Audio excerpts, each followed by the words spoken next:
Hello everyone, I am Anjali Soni, your maths educator. आज की video थोड़ी सी डिफरेंट होने वाली है क्योंकि आज की वीडियो में हम कोर्स के किसी टॉपिक को डिस्कस ना करते हुए बहुत ही इंपॉर्टेंट टॉपिक पर बात करने वाले हैं। दैट इज जिन भी स्टूडेंट्स का 3 अप्रैल को रियल एनालिसिस का पेपर है, उससे रिलेटेड जितना भी डिस्कशन मुझे आप लोगों से करना था वो मैं इस वीडियो के थ्रू आपसे करना चाहूँगी। जितने भी कमेंट्स हैं उन सब के भी रिप्लाई मैं इसी वीडियो के थ्रू आपको देना चाहूँगी और इनफैक्ट मैं आपको ये भी बताऊँगी कि किस तरीके से आपको रियल एनालिसिस की प्रिपरेशन स्टार्ट करनी चाहिए, कहाँ से आपको पढ़ना है और कौन से ऐसे इंपॉर्टेंट टॉपिक्स हैं जो आपको पढ़ने ही है। और इसी के साथ मैं आपको ये भी बताने वाली हूँ कि अब आगे हम लोग किस तरीके से पढ़ने वाले हैं और कुछ टिप्स आज मैं आपको पेपर प्रेजेंटेशन पर भी देने वाली हूँ। सो इन शॉर्ट आज की वीडियो बहुत ही इंपॉर्टेंट है उन सभी स्टूडेंट्स के लिए जो 3 अप्रैल को रियल एनालिसिस के पेपर में अपीयर होने वाले हैं। मैं यहाँ बेसिकली एमडीएस यूनिवर्सिटी की बात करने वाली हूँ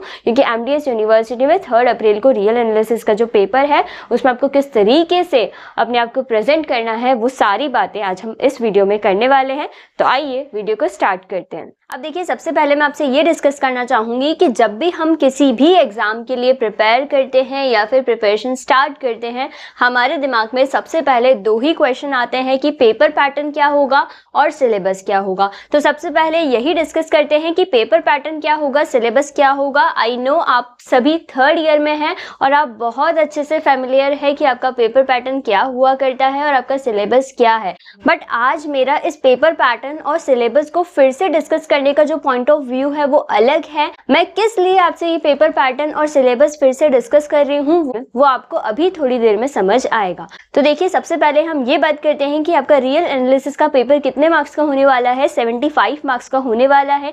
कितनी यूनिट को ये पेपर कवर करता है? 3 यूनिट्स को ये पेपर कवर करता है। सबसे पहले यूनिट में क्या चैप्टर्स है, दूसरे यूनिट में क्या चैप्टर्स है और तीसरे यूनिट में क्या चैप्टर्स है, ये सब आप अच्छे से जानते हैं। आप ये भी जानते हैं कि ये तीनों यूनिट जो है वो 25 मार्क्स का वेटेज रखती है। इक्वल वेटेज तीनों यूनिट्स के पास है। हर यूनिट का वेटेज है 25 मार्क्स। दूसरी बात हम लोग ये भी कर लेते हैं कि पेपर पैटर्न आप सब जानते हैं किस तरीके का होता है कि पार्ट ए में आपको 10 क्वेश्चंस मिलते हैं, 1.5 मार्क्स का हर एक क्वेश्चन होता है। पार्ट बी में आपको 5 क्वेश्चन मिलते हैं, 3 मार्क्स का एक क्वेश्चन होता है और पार्ट सी में आपको 3 ही क्वेश्चंस मिलते हैं। हर एक यूनिट से 2 क्वेश्चन मिलते हैं, दोनों में चॉइस होती है और हर एक क्वेश्चन कितने मार्क्स का होता है? 15 मार्क्स का होता है। तो पार्ट सी अपने आप में 45 मार्क्स कवर करता है। अब आप यहाँ थोड़ा सा स्मार्टली अगर सोचेंगे तो बिल्कुल भी टफ नहीं है रियल एनालिसिस के पेपर को या किसी भी पेपर को पास करना। अभी मैं यही कह रही हूँ कि पास करना बिल्कुल भी मुश्किल नहीं है। अगर आपको 75 ऑन 75 लाने हैं तो आपको बिल्कुल पूरी मेहनत करनी होगी, तभी आप 75 स्कोर कर सकते हैं। लेकिन सिर्फ रियल एनालिसिस के पेपर को पास करना काफ़ी आसान है। उसी बारे में मैं आज आपसे सारी बात करने वाली हूँ। अब देखिए, आज की वीडियो में मैं तीनों कैटेगरी के स्टूडेंट्स के बारे में सारी बातें करने वाली हूँ। फर्स्ट कैटेगरी में वो स्टूडेंट्स आते हैं जिन्हें सिर्फ ये जानना है कि हम रियल एनालिसिस के पेपर को पास कैसे कर सकते हैं, हमें सिर्फ कोई इतना बता दे क्योंकि अब इनफ टाइम नहीं है।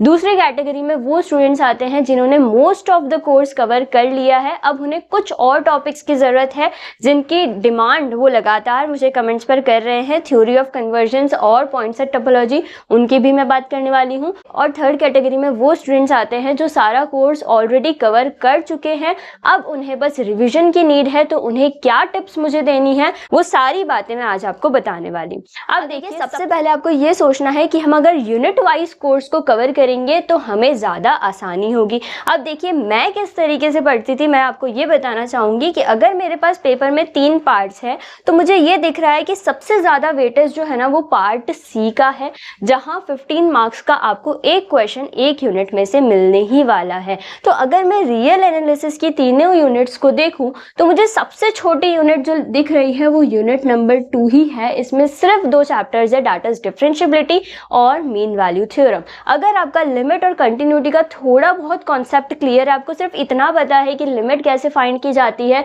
डिफरेंशिएबिलिटी कैसे चेक की जाती है, पता है कि लिमिट क्या होती है, एलएचडी आरएचडी क्या होते हैं, तो आप आराम से सबसे पहले शुरुआत डिफरेंशिएबिलिटी से कर सकते हैं। अब यहाँ मैं आपको एक बात और बताना चाहूँगी कि अगर आप मेरे चैनल से कोई भी टॉपिक कवर कर चुके हैं तो आपने खुद ये एक्सपीरियंस किया होगा होगा कि आपका उस टॉपिक से रिलेटेड कॉन्सेप्ट एकदम क्लियर है। मैंने अपने चैनल पर real analysis BSc third year की जो प्लेलिस्ट क्रिएट कर रखी है, वहाँ मैंने लिमिट, कंटिन्यूटी और डिफरेंशियबिलिटी तीनों चैप्टर्स पूरी तरीके से खत्म किए हैं। आपको एक भी क्वेश्चन या एक भी टॉपिक ऐसा नहीं मिलेगा जो मैंने स्किप किया है। मैंने पूरी बुक में जो कुछ भी पढ़ाया गया था सब कुछ आपको वहाँ पढ़ाया है। और यहाँ मैं आपको एक और मज़े की बात ये बताना चाहूँगी कि हर वीडियो की जो मैक्सिमम लेंथ है वो सिर्फ 10 से 15 मिनट, और मैक्सिमम अगर किसी थ्योरम जो ज़्यादा ही बड़ी होती है तो आधे घंटे से ज़्यादा मैंने आज तक कोई भी वीडियो नहीं बनाई है। जिसे आप अगर 2x पर देखेंगे तो लास्ट 15 मिनट में इसमें आप किसी भी कॉन्सेप्ट को क्लियर कर सकते हैं। तो आप अगर जाकर प्लेलिस्ट चेक करते हैं तो आप ये देखेंगे कि लिमिट जो चैप्टर है जो यूनिट 1 को कवर करता है उसकी सिर्फ 11 वीडियोस हैं, और वो 11 वीडियोस मैक्सिमम 10, 15 या 20 मिनट की है, जिन्हें आपको हार्डली अगर आप 2x पर प्ले करते हैं तो 3 घंटे में लिमिट पूरी तरीके से खत्म हो जाएगा, और लिमिट से आपको क्वेश्चन मिलता ही मिलता है एग्जाम में।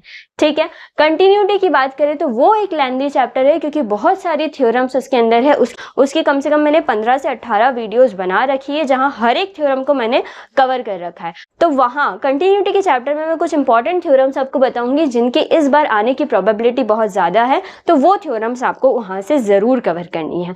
अब बात करते हैं unit second, that is differentiability की। डिफरेंशियबिलिटी की मैक्सिमम 8 वीडियोस हैं। उस 8 वीडियोस में सारा कुछ कवर हो रखा है, तो आप उन 8 वीडियोस को देख के ये एक चैप्टर कवर कर सकते हैं डिफरेंशियबिलिटी, जिससे एग्जाम में क्वेश्चन आने की प्रोबेबिलिटी 100% है। क्योंकि इस पार्ट सी में आपको अगर इस यूनिट में दो ही चैप्टर्स आ रहे हैं तो ऑब्वियस है कि आपको पार्ट सी में एक क्वेश्चन डिफरेंशियबिलिटी का 15 मार्क्स में मिलेगा, और चॉइस में आपको मीन वैल्यू थ्योरम का क्वेश्चन मिल सकता है।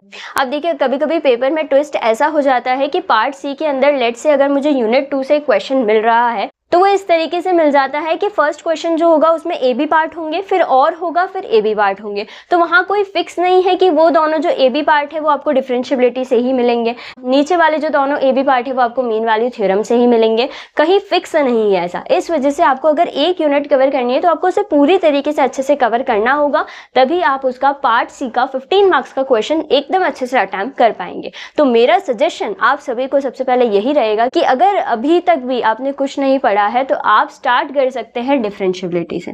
डिफरेंशियबिलिटी में आपको ज़्यादा टाइम भी नहीं लगेगा, बहुत आसान चैप्टर है और आप जल्दी से इसे कवर कर पाएंगे। ना तो इसमें इतने थ्योरम्स हैं, सिर्फ क्वेश्चंस हैं जो एग्जाम में सीधे सीधे पूछ लिए जाते हैं।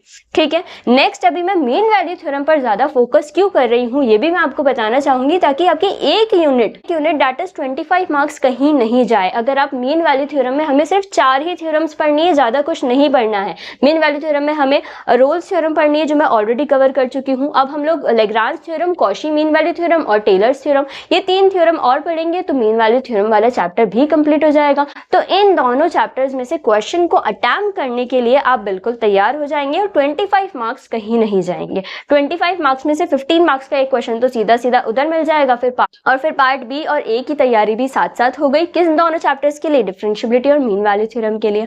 अब बात करती हूँ मैं यूनिट 1 की। तो यूनिट 1 में जिन स्टूडेंट्स को ये डर है ना कि पॉइंट सेट टोपोलॉजी प्लीज आप पहले पढ़ा दीजिए या उसके नोट्स हमें प्रोवाइड कर दीजिए, तो माय डियर मुझे आपसे ये बात यहाँ डिस्कस करनी है कि यहाँ अगर ये 4 चैप्टर्स आ रहे हैं तो आपको पार्ट सी में एक क्वेश्चन इन दोनों में से जरूर मिलेगा, और फिर चॉइस के अंदर आपसे इसमें और इसमें क्वेश्चन पूछ लिया जा सकता है। तो अगर आप इन 4 चैप्टर्स में से ये 2 चैप्टर्स भी बहुत अच्छे से कवर कर लेंगे तो आपका आधा काम हो जाएगा। हो सकता है ए बी पार्ट में से एक क्वेश्चन इस चैप्टर का आ जाए और एक क्वेश्चन लिमिट का आ जाए, हो सकता है ऐसा, मैं नहीं कह रही हूँ, श्योर नहीं हूँ कि ऊपर वाला क्वेश्चन आपको इसी से मिलेगा, फिर चॉइस में नीचे वाला क्वेश्चन आपको इसमें से मिलेगा। बट अगर अभी हमारे पास टाइम कम है तो हम क्या कर सकते हैं, इन दोनों चैप्टर्स को एकदम पक्का तैयार कर सकते हैं।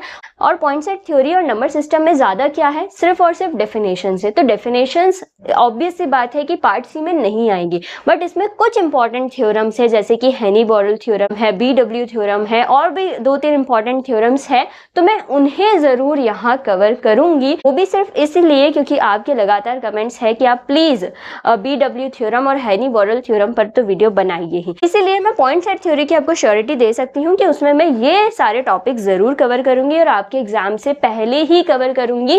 कैसे कवर करूँगी वो भी मैं आपको अभी आगे बताने वाली हूँ, ठीक है। अब बात करते हैं unit 3 that is sequence and series theory of convergence वाली जो आपकी बुक है। इसमें से भी डेफिनेटली एक क्वेश्चन आपको सी पार्ट में मिलेगा ही मिलेगा। तो यहाँ भी मैं जब आपको पढ़ाऊंगी ना ये, तब आपको बताऊंगी कि आपको इसमें से क्या कवर करना है, क्या नहीं कवर करना है। तो अभी इतना सब जानने के बाद में आपको इतना तो क्लियर हो ही गया होगा कि हमें सारा पढ़ने की ज़रूरत नहीं होती है जब हमारे पास टाइम की शॉर्टेज हो। देखिए, नॉलेज के लिए पढ़ना अलग बात है, नॉलेज के लिए आपको सब कुछ पढ़ना ही चाहिए, बट अभी आपके सामने जब एग्ज़ाम है तो आपको बस वही दिखेगा कि उस एग्ज़ाम में मैं अच्छा स्कोर कैसे कर लूँ। और उस अच्छा स्कोर करने के लिए आपको स्मार्टली सोचना होगा, आपको स्मार्ट वर्क करना होगा, हार्ड वर्क आपको नहीं करना है। क्योंकि अगर आप सारा करने जाएंगे तो आप सारा भूल जाएंगे, ये फैक्ट है। आप जितना ज़्यादा पढ़ेंगे उतना ज़्यादा आप कंफ्यूज होंगे।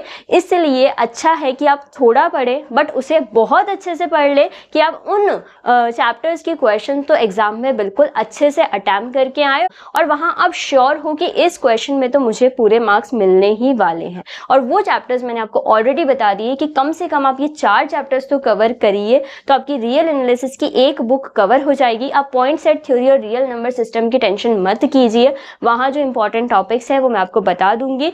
फिर आपको सिर्फ डेफिनेशंस को एक बार रीड आउट करना है दोनों चैप्टर्स की, ताकि आपके 10 ये जो क्वेश्चन है इसमें से भी कोई भी क्वेश्चन स्किप ना हो। मैं यहाँ फिर से बात करती हूँ फर्स्ट कैटेगरी के स्टूडेंट जिन्होंने अभी तक कुछ भी नहीं पढ़ा है और उन्हें सिर्फ पास होना है, तो मैं उन्हें यही सजेस्ट करूंगी कि सबसे आसान है कि आप डिफरेंशिएबिलिटी और मीन वैल्यू थ्योरम अच्छे से कर लीजिए। अब देखिए, अच्छे से करने का मतलब बिल्कुल अच्छे से ही करना होता है। आपको हर एक एग्जाम्पल सॉल्व करना होगा, हर एक कॉन्सेप्ट सॉल्व करना होगा, क्योंकि ये फिक्स नहीं है कि क्वेश्चन कौन सा आएगा। बस आपको ये ध्यान रखना होगा कि इन दोनों चैप्टर्स को आपको पूरी तरीके से अच्छे से कवर करना है।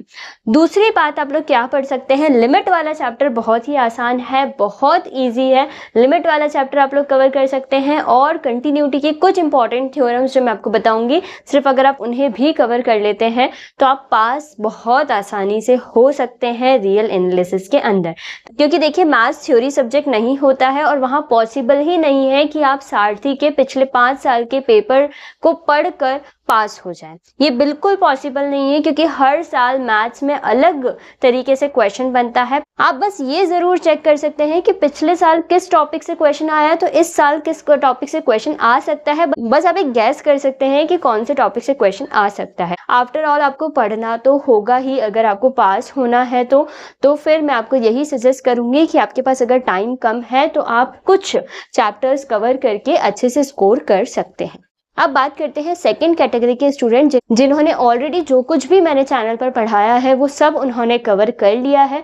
अब उनको नीड है कि उनके 50 मार्क्स तो आ रहे हैं, वो 75 मार्क्स तक पहुंचना चाहते हैं, तो उसके लिए उन्हें ये यूनिट 3 कवर करनी है और पॉइंट सेट थ्योरी के भी कुछ टॉपिक्स कवर करने हैं।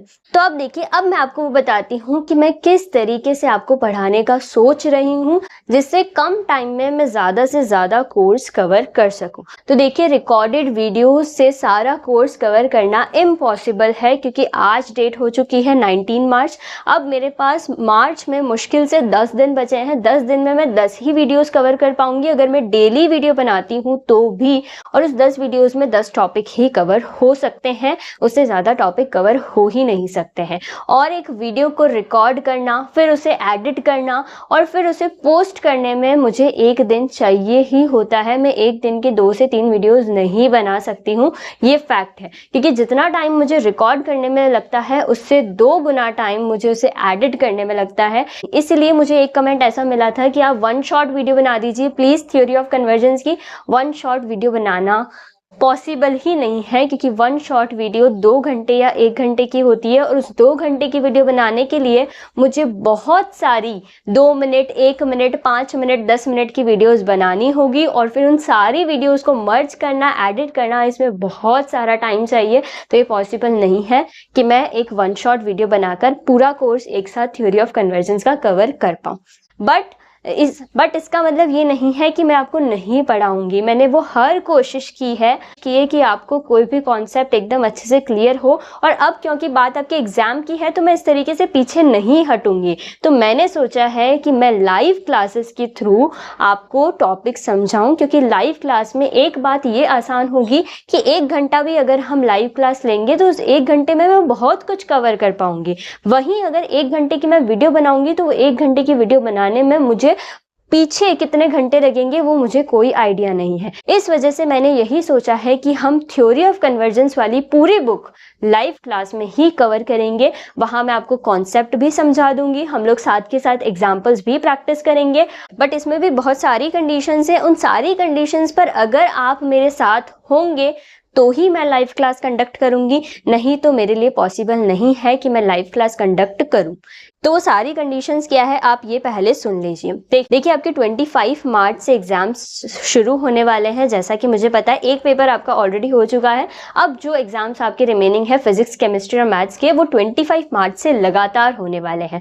तो आप बिल्कुल 25 मार्च से मैथ्स को हाथ नहीं लगाने वाले हैं। आपके पास ये कुछ ही दिन है जब आप मैथ्स पढ़ रहे होंगे, क्योंकि आपके पास मैथ्स के एग्जाम में इतना टाइम नहीं है कि आप वहाँ चीज़ों को कवर कर पाए। ऑब्वियसली वहाँ सिर्फ रिवीजन का टाइम मिलता है, इनफैक्ट रिवीजन का टाइम भी नहीं मिलता है। ये चीज़ मैं फेस कर चुकी हूँ, ठीक है। तो आपको क्या करना है, अभी आपके पास जो 4-5 दिन है वहाँ अगर मैं लाइव क्लास कंडक्ट करती हूँ तो मेरा टाइम जो रहेगा लाइव क्लास कंडक्ट करने को वो या तो सुबह का रहेगा या फिर दिन का रहेगा। शाम को या रात को मैं लाइव क्लास कंडक्ट नहीं कर सकती। रात को अगर मैं वीडियो शूट करती हूँ तो साफ रिफ्लेक्शन आता है बोर्ड पर, इस वजह से मैं रात को वीडियो शूट नहीं कर पाती हूँ।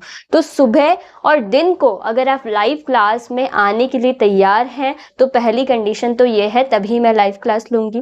तो सबसे पहली कंडीशन तो आपको क्लियर होगी कि सुबह का टाइम होगा या फिर दिन का टाइम होगा। तो आप में से मैक्सिमम स्टूडेंट्स वहां प्रेजेंट होने चाहिए उस कॉन्सेप्ट को समझने के लिए, तभी हम लोग लाइव क्लास को कंडक्ट करेंगे, ठीक है। सबसे पहली कंडीशन आपको क्लियर होनी चाहिए। दूसरी कंडीशन यहाँ ये होगी कि हम लाइव क्लास में क्या करेंगे, मोस्टली कॉन्सेप्ट पे फोकस करेंगे और उससे रिलेटेड एग्जांपल्स पे फोकस करेंगे। सारा कुछ कवर ना करते हुए उन टॉपिक्स को कवर करेंगे जो आपके एग्जाम्स में पूछे जाने वाले हैं। तीसरी बात ये भी होगी कि लाइव क्लास में मेरा पढ़ाने का तरीका थोड़ा सा अलग हो सकता है, क्योंकि यहाँ जब हम लोग रिकॉर्ड करते हैं तो फिर ऑलरेडी मैं चीज़ों को लिख कर रखती हूँ, फिर रिकॉर्ड करती हूँ, फिर जो सारा बैकग्राउंड की चीज़ें होती है ना कि बोर्ड को इरेज करना फिर वापस लिखना, वो सब आपको शो नहीं होती है। बट लाइव क्लास के अंदर वो सारा कुछ अगर आप फेस कर सकते हैं, इतना टाइम आप दे सकते हैं, तो हम लाइव क्लास करने के लिए बिल्कुल तैयार है। तो इन सब का जवाब, तो इन सब का आंसर आपको मुझे कमेंट में देना है। ज़्यादा से ज़्यादा स्टूडेंट्स के साथ ये वीडियो शेयर करनी है जिससे ज़्यादा से ज़्यादा स्टूडेंट लाइव क्लास अटेंड कर पाए और हम ये थ्योरी ऑफ कन्वर्जेंस वाला जो टॉपिक है उसे बहुत अच्छे से कवर कर पाए। देखिए एक लाइव क्लास लेकर देखूंगी, मैं आपके कमेंट्स के बाद ये डिसाइड करूंगी कि मुझे लाइव क्लास लेनी चाहिए या नहीं लेनी चाहिए। फिर एक लाइव क्लास का कैसा रिस्पांस रहता है, वहाँ कैसी सारी चीज़ें होती है, क्योंकि ऑब्वियसली देखिए यूट्यूब मेरे लिए बिल्कुल नया है। मैंने आज तक कोई भी लाइव स्ट्रीम नहीं की है, बट मैं करना चाहती हूँ और सीखना चाहती हूँ कि किस तरीके से लाइव क्लास कंडक्ट की जाती है, और अभी हमें उसकी बहुत ज़्यादा ज़रूरत भी है। इस वजह से मैं लाइव क्लास कंडक्ट करूँगी और एक क्लास के बाद देखेंगे कि किस तरीके का रिस्पॉन्स होता है। फिर आगे सोचेंगे कि लाइव क्लास को कंटिन्यू करना है या फिर रिकॉर्डेड लेक्चर्स पर काम करना है। ओके, सो आई होप आपको अभी तक आपके जितने भी डाउट्स थे, जितने भी कंफ्यूजन्स थे कि कब कोर्स कवर होगा, कैसे हमें पढ़ना है, वो सारी चीज़ें काफ़ी हद तक क्लियर हुई होंगी। स्टूडेंट, अब मैं थर्ड कैटेगरी के स्टूडेंट्स की भी बात कर लेती हूँ जिनका ऑलरेडी सब कुछ कवर्ड है, बस उन्हें रिविजन की ज़रूरत है। तो मैं आपको कुछ टिप्स देना चाहूँगी, जिसमें सबसे पहले टिप हमेशा मेरे पास यही रहेगी कि आपको शॉर्ट नोट्स बनाना सबसे ज़्यादा ज़रूरी है। आप हर एक थ्योरम, हर एक चैप्टर के हर एक कॉन्सेप्ट के शॉर्ट नोट्स बनाइए। वो आपके सिर्फ एग्जाम में नहीं, लाइफ टाइम तक आपको याद रहेगा कि आपने कितने अच्छे से उस पेपर के लिए प्रिपेयर किया था। शॉर्ट नोट्स आपके लिए इसलिए भी हेल्पफुल है कि जब आप इतना सारा कॉन्सेप्ट एग्जाम के एक दिन पहले पढ़ते हैं तो आपके दिमाग में चीज़ें मिक्स ना हो और आप हर एक चीज़ को क्लासीफाई कर पाए कि हाँ, लिमिट के लिए मैंने ये सारी चीज़ें पढ़ ली है और इसका मेरे दिमाग में एक अलग फोल्डर बन चुका है, क्योंकि वो एकदम प्रिंट हो चुका है शॉर्ट नोट्स के थ्रू। ठीक है, तो आपको ये काम ज़रूर करना है। अगर आपका सारा कोर्स कवर हो चुका है, आप ये एक्सपीरियंस करके देख लेना कि आपको कितनी हेल्प मिलती है शॉर्ट नोट्स के थ्रू। दूसरी बात ये है कि जितने भी एग्जाम्पल्स हैं उन्हें अभी तो एक बार हाथ से कर लीजिए, बट जब एग्जाम होगा तो आपके पास इनफ टाइम नहीं होगा कि आप हर एक एग्जाम्पल को सॉल्व करें। और अगर आप हर एक एग्जाम्पल, हर एक थ्योरम को हाथ से सॉल्व करने लगेंगे तो आप सारा कोर्स कवर नहीं कर पाएंगे। तो वहाँ आपको हर एक क्वेश्चन की रीडिंग करनी है, आपको मैथ्स वहाँ रीड करके ही रिवाइज करनी होगी, क्योंकि आपके पास इनफ टाइम नहीं होता है। आप लास्ट 2 अप्रैल को पेपर देकर आएंगे और 3 अप्रैल को आपको रियल के पेपर के लिए अपीयर होना है। तो उस 24 आवर्स में इतने सारे कोर्स में इतने सारे थ्योरम्स और इतने सारे क्वेश्चंस को रीड भी करेंगे ना तो भी काफी टाइम लगेगा। इसीलिए आपको क्या करना है, अभी आपके पास जितना टाइम है उसको यूटिलाइज कर लीजिए। आपके पास अभी तीनों सब्जेक्ट्स है, आई नो, आपको फिजिक्स भी पढ़नी है, आपको केमिस्ट्री भी पढ़नी है, आपको मैथ्स भी पढ़नी है, और मैथ्स में भी आपके पास सिर्फ रियल एनालिसिस नहीं है, ऑफकोर्स आपको कॉम्प्लेक्स और एलपीपी भी पढ़नी है। बट मैं यही कहूंगी, टाइम को अच्छे से मैनेज कीजिए। सुबह का टाइम अगर किसी एक सब्जेक्ट को दे रहे हैं तो दिन का किसी दूसरे सब्जेक्ट को दीजिए। इस तरीके से स्लॉट्स बना लीजिए कि इस टाइम में मुझे ये सब्जेक्ट कवर करना है, इस टाइम में ये सब्जेक्ट कवर करना है। ये बात मैं सिर्फ उन्हीं स्टूडेंट्स के लिए कर रही हूँ जिन्हें 75 on 75 चाहिए, और वो हासिल भी कर सकते हैं अगर वो कुछ स्टेप्स को फॉलो करते हुए चले। देखिए, नॉलेज सबके पास होती है, मैं जानती हूँ कि आप सबने बहुत अच्छे से पढ़ा है, बट जो उस दिन एग्जाम में अच्छे से प्रेजेंट कर पाएगा अपने आप को, वही 75 on 75 ला पाएगा।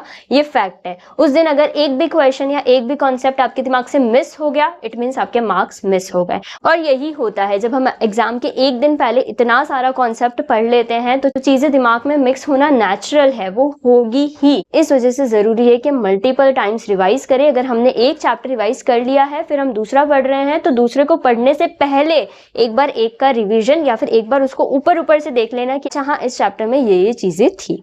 इसी के साथ मैं बहुत कुछ बता चुकी हूँ आपको कि आपको किस तरीके से पढ़ना है, तो अब आप पढ़ना स्टार्ट कर सकते हैं। और जिन भी स्टूडेंट्स को कंफ्यूजन था कि हमें जो कोर्स चाहिए वो हमें कब मिलेगा, तो उसका भी आंसर आपको मिल चुका है। अगर आज की वीडियो में मुझे बहुत सारे रिस्पॉन्सेज ऐसे मिलेंगे कि लाइव क्लास कंडक्ट कीजिए, तभी मैं लाइव क्लास कंडक्ट करूंगी, नहीं तो मैं लाइव क्लास कंडक्ट नहीं करूंगी। क्योंकि आप भी ये जानते हैं, अगर 1 या 2 स्टूडेंट लाइव क्लास में आएंगे तो मेरा लाइव क्लास लेना वर्थ इट नहीं रहेगा। क्योंकि ऑब्वियसली उस लाइव क्लास को कंडक्ट करने के लिए मुझे सारा सेटअप देखना होगा, मुझे बहुत सारी चीजें देखनी होगी, तभी मैं वो लाइव क्लास कंडक्ट कर पाऊंगी। इसीलिए अगर आप सही में चाहते हैं कि आपको थ्योरी ऑफ कन्वर्जेंस पर एक कोर्स चाहिए, आपको पॉइंट सेट टोपोलॉजी के इंपॉर्टेंट टॉपिक्स पर कोर्स चाहिए, तो आज की वीडियो पर रिस्पॉन्स अच्छा होगा तो लाइव क्लास कंडक्ट होगी।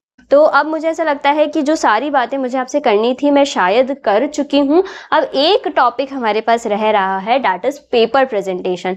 पेपर प्रेजेंटेशन की कुछ टिप्स मैं आपको देना चाहूंगी। वैसे तो मैं चाहती हूँ कि इस पर मैं एक डिटेल्ड वीडियो बनाऊं, क्योंकि पेपर प्रेजेंटेशन बहुत ज़्यादा मैटर करता है आपके मार्क्स को इंक्रीज करने के लिए। बट मैं अभी आपको शॉर्ट में बताना चाहूंगी कि पेपर प्रेजेंटेशन में सबसे पहला आप लोग क्या कर सकते हैं कि पेपर की शुरुआत पार्ट सी से कर सकते हैं। आप कभी भी पार्ट 1 से स्टार्ट मत कीजिए। मैंने मेरे जितने भी एग्जाम्स दिए हैं पूरी बीएससी में, हर पेपर की शुरुआत पार्ट सी से ही की है, क्योंकि पार्ट सी के अगर आपको तीनों क्वेश्चन आ गए ना, समझ लीजिए आपका पेपर हो गया।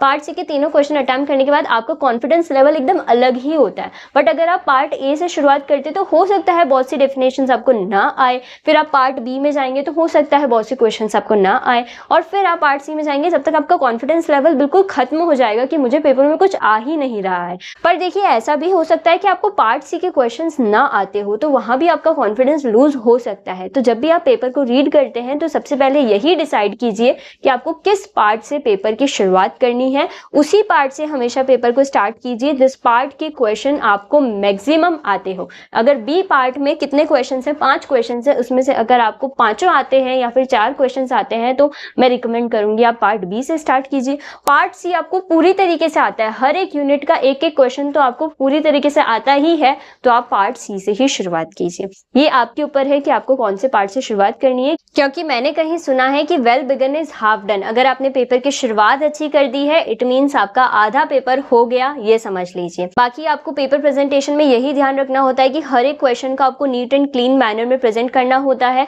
जो भी चीजें वहां लिखनी नेसेसरी है वो आपको लिखनी ही चाहिए। आपको स्टेप्स को स्किप करके क्वेश्चन सॉल्व नहीं करने हैं, आपको हर एक स्टेप मेंशन करना है। कहीं अगर आप किसी कॉन्सेप्ट का यूज कर रहे हैं तो उसे साइड में ब्रैकेट में बता दीजिए कि हमने यहाँ ये कॉन्सेप्ट यूज किया है। डायग्राम्स को प्रॉपरली बनाई है, जिन भी क्वेश्चंस में डायग्राम्स पूछे गए हैं, यही कुछ टिप्स है जिससे आप पेपर प्रेजेंटेशन के थ्रू अच्छा स्कोर कर सकते हैं। बाकी मैं कभी जब डिटेल वीडियो बनाऊंगी पेपर प्रेजेंटेशन पे तो आपको शो करूंगी कि मैंने अपने स्टूडेंट्स को किस तरीके से पेपर प्रेजेंटेशन में इंप्रूव किया है। उनकी कॉपीज आपको बताऊंगी कि वाकई पेपर प्रेजेंटेशन कितना इफेक्टिव हो सकता है। तो आज की वीडियो में क्योंकि मैंने आपको काफी कुछ बता दिया है तो अब इस वीडियो को एंड करने का टाइम आ गया है। आपके रिस्पॉन्सेज और कमेंट्स का मैं वेट करूंगी क्योंकि वही मुझे आइडिया देंगे कि मुझे कल लाइव क्लास कंडक्ट करनी है या फिर रिकॉर्डेड वीडियो पर ही चलना है। Okay, so I am waiting for your responses. इस वीडियो को उन सभी आपके क्लासमेट्स के साथ शेयर करिए जिनका पेपर 3 अप्रैल को होने वाला है। आई होप ये वीडियो कहीं ना कहीं उन्हें बहुत हेल्प करेगी। तो आज की वीडियो में बस इतना ही। थैंक यू सो मच मुझे इतनी देर तक पेशेंटली सुनने के लिए और फिर उसके बाद वीडियो पर रिस्पॉन्स करने के लिए। तो आज की वीडियो में बस इतना ही। Stay tuned for the next video. Thank you.